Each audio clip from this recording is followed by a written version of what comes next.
Okay, so we've looked at some ways so far. We got 5 ways to expand the power of the president. You'd think we'd be done, and we almost are. Hang in there, just 3 more left, all right?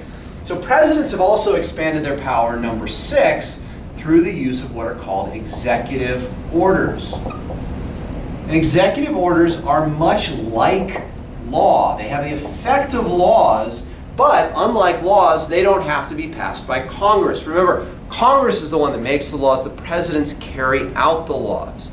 The idea is that the president will direct the bureaucracy to do things in a certain way, to act or not to act, depending on what the situation is. A great example of this is the recent decisions that Obama has made on immigration.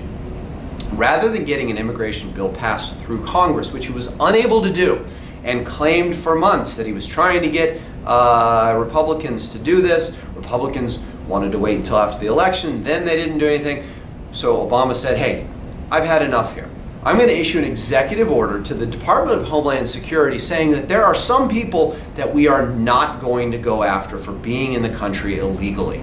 All right, it's not a law. They still have broken the law in a very technical sense, but there's a realization that someone who moved here illegally when they were, let's say, in an extreme example, 1 month old, and thus didn't qualify for citizenship, but is here illegally, and is now 27 years old looking for a job and has gone to college, it's sort of pointless to pick them up on immigration charges and deport them to the country of their origin, wherever that may be. And so this is the use of an executive order. It's like a law, and it directs the bureaucracy to act or not to act on congressional legislation. It can be used a lot. And when it's used, it has the effect of law. So it expands the power of the president. Number 7, there have been attempts to expand the veto power. The way the Constitution is set up, a veto equals a no vote on the entire thing. Congress passes a bill, no matter the length.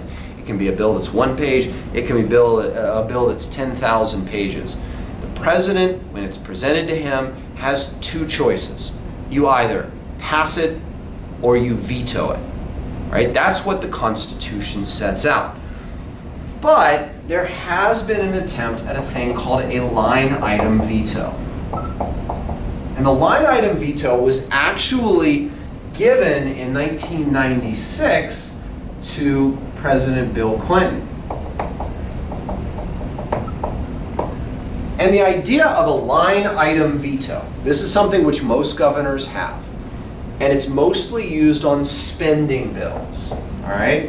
But the idea of a line item veto is that a president can go through and literally mark out pieces of the bill that he doesn't approve of, and then he can sign the bill and say, there you go.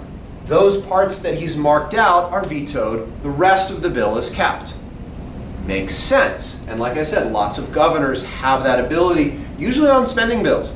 Hey, I like the fact that we're going to spend $10 billion on education. I don't like the fact that we're going to spend $100,000 trying to research whether we can make a new bridge over this waterway when we don't need a new bridge, you might say. And so I'm going to knock that part out, and I'm going to pass, everything else that we've got.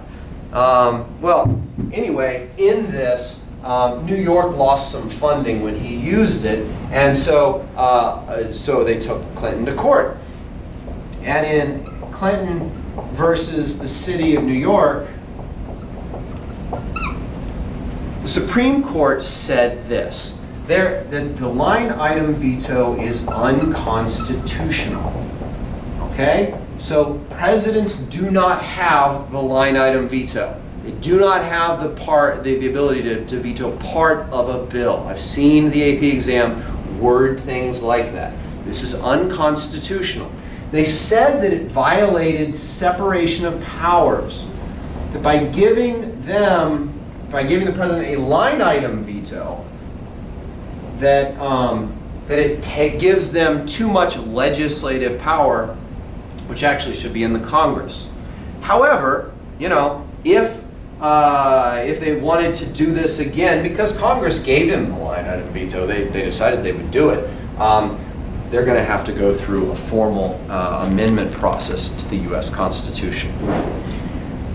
Finally, presidential power has expanded over the years because of the president's role as crisis manager.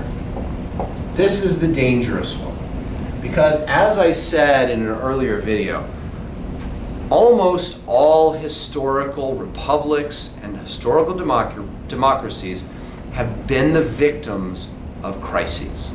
When extreme crises hit, they oftentimes need extreme responses.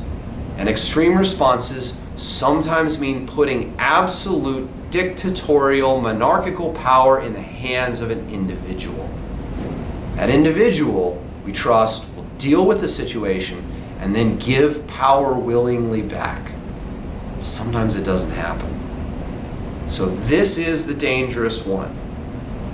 But in some sort of sudden, unforeseen situation,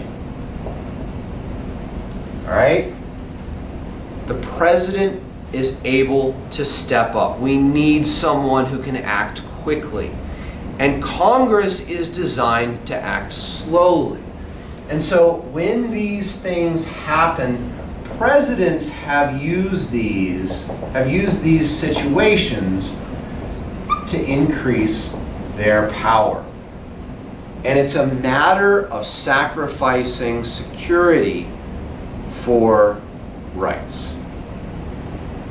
And so that crisis manager thing, when the World Trade Center is knocked down, when a terrorist attack hits, when riots explode in parts of the United States, we look to the president to be that crisis manager. And that has been used to make the president a more powerful person. So when you look at these 8 things, executive privilege, impoundment, the role as a morale builder, the agenda setting role that the president has, the power to persuade us and other politicians on television, the use of executive orders, the attempts to expand the veto power, and the crisis manager function, you'll see that sometimes the expansion of power has been successful. In fact, more often than not, it has been successful. And it's resulted in a presidency which is vastly more powerful than it was originally intended by the framers of the Constitution. In fact, it's a vastly more powerful presidency than existed just 100 years ago. All of these things have turned the president into the focus of the American governmental system. Is that a problem? Is that a good thing? These are questions that we could argue to the end of time. And maybe someday, in hindsight, we'll be able to look back and give a definitive, wow, yes or no, this was a good or bad thing. For now, being in the midst of it, the only thing we can say for certain is that through the efforts of individual presidents, in responses to the times they lived in, presidential power has expanded far beyond what the Constitution intended it to be. And that's been at the expense of Congress. Have a great day. Thanks for watching.